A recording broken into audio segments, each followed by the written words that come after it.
Dans cette vidéo, je vais vous montrer l'usage de PayPal pour l'envoi des factures et pour la réception de celles-ci. Pour l'envoi, donc je me rends dans la partie facturation ici et dans cette partie facturation, je vois qu'il y a un bouton PayPal ici qui est grisé. Donc si je sélectionne un abonné qui est bien présent sur le réseau, à ce moment-là, il est actif.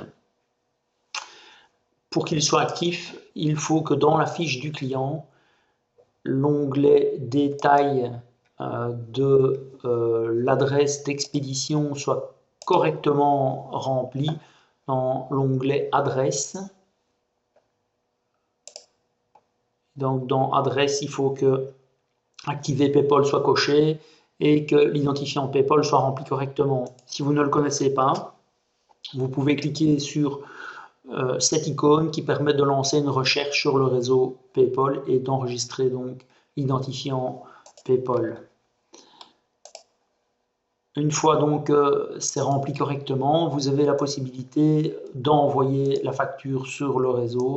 Pour le besoin du test, en fait, ça a déjà été expédié une première fois, donc il a été envoyé et c'est correct. Vous avez la possibilité d'aller voir le statut de la facture avec la date d'expédition ici. Vous avez la possibilité également d'envoyer les factures sur le réseau PayPal de manière groupée. Vous pouvez sélectionner plusieurs factures et dire que vous envoyez par exemple sur le réseau PayPal toutes celles pour lesquelles le client est bien actif sur le réseau PayPal. En plus, envoyer un email et peut-être imprimer le document pour lequel il n'y a pas d'adresse PayPal ni d'adresse mail spécifiée en utilisant le bouton donc envoi qui est ici.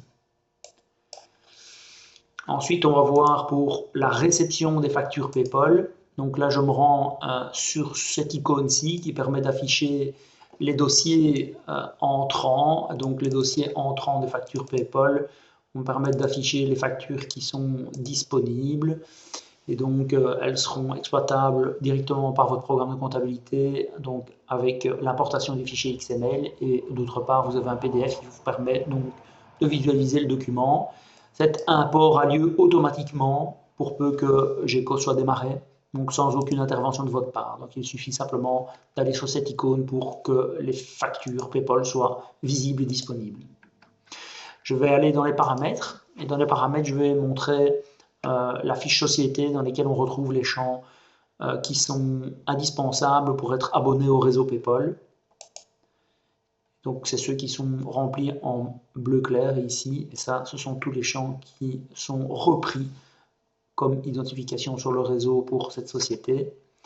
Et je vais me rendre également dans l'onglet divers PayPal dans lequel on retrouve toutes les informations d'enregistrement du réseau, mais également le bouton de modification qui permet par exemple de modifier un numéro de compte ou une adresse mail ou que sais-je d'autre.